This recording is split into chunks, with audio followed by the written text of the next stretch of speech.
Right, so I'm back with my whiteboard. This video today is going to be on bloating and bloating 101.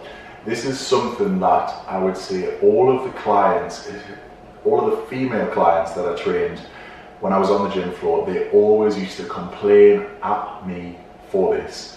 And especially, it used to dampen the results because they used to get down that it was maybe that the training wasn't working or their nutrition, whatever they were doing, if they were tracking, it wasn't working. However, this is not necessarily the case.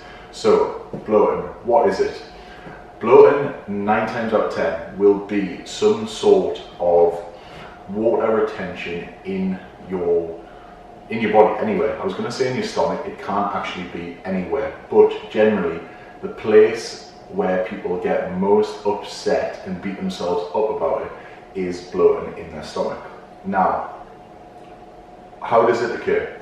Essentially, you will get bloated from a number of things. Now, if you're a girl, it will be that time of month. That can trigger some of those things. So that is the first time and the only time I'm going to mention that. So if it is that time, forget about it, wait until after and weigh it up if you are still bloated after that point.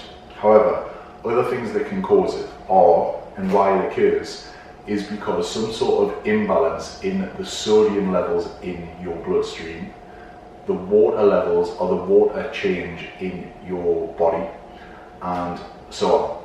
So, doesn't mean you're actually getting fat. It doesn't mean you are getting fat. You can be bloated all of the time, pretty much. It doesn't really feel nice, but you can actually still lose body fat while being bloated. It is just the case of you have consumed something that your body doesn't like, or changed something in your body's natural state.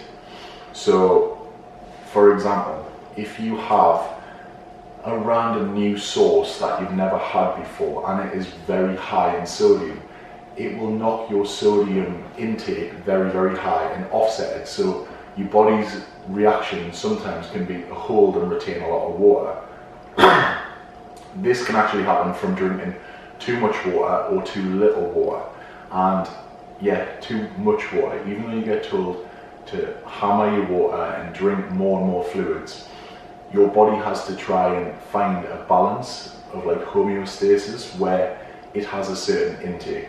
So if you always have a high sodium intake, this might not actually be a bad thing, but it needs to stay around that same point or you'll get bloated, whether you have less or whether you have more. This is the same with water. Now you can gradually build up your water intake, but still, if you have a dramatic change in any form, that is normally your body's reaction. It will just bloat you, simply.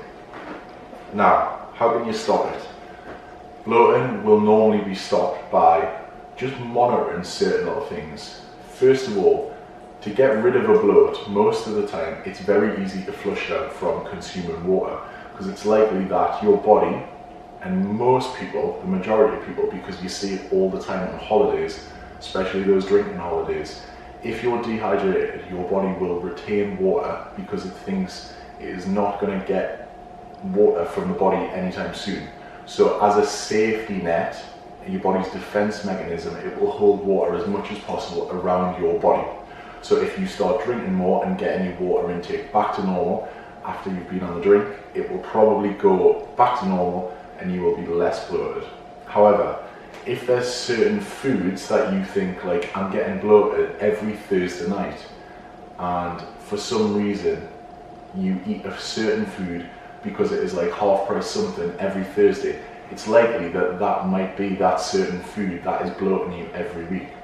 Now that is an example and it is very easy to spot that, but what you could do is start playing about with your diet, playing about with foods, trying to keep everything consistent in your diet and what you eat on a weekly basis, and just take out one food and see if you stop getting bloated. And then it might not be that one, you might have to put it back, but then the week after choose something else. And gradually, if you do this for a couple of weeks, you'll probably find the food or the food source that is bloating you all the time. Mine was like natural yogurt and ice cream and stuff like that, like dairy. So I eventually found that out by keeping everything the same on my diet, and eventually when I took out natural yogurt, I was like, oh, I'm never actually getting bloated again. And this could be the same as you.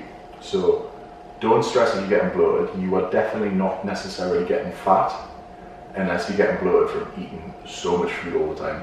Then that will probably be the case of you going over your calories. But bloating 101, that is pretty much everything covered.